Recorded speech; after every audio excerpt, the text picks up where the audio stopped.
வரலாற்று சாதனை படைத்து வெற்றி பெற்ற தளபதி. ஆனால் அவர் சொன்ன ஒரு சவரன் தங்கம் திட்டம் சாத்தியமா? என்ன செய்யப் போகிறது புதிய அரசு? நிதி சவாலின் எச்சரிக்கை. தமிழக சட்டப்பேரவைத் தேர்தலில் தவேக தலைவர் விஜய் அறிவித்த தங்க வாக்குறுதிகள் புதிய விவாதத்தை தூண்டியுள்ளன.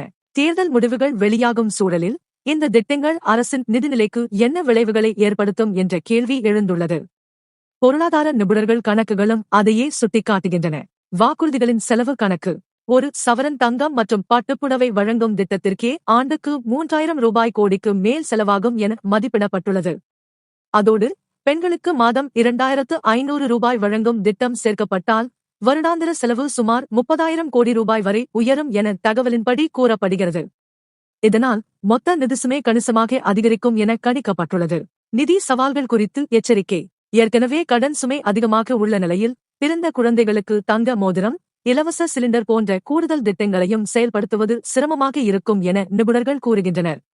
இதனால் வரி உயர்வு அல்லது கூடுதல் கடன் எடுத்துக்கொள்ள வேண்டிய நிலை உருவாகலாம் என்ற அபாயமும் முன்வைக்கப்படுகிறது. அரசியல் வெற்றி, எதிர்பார்ப்பு உயர்வு.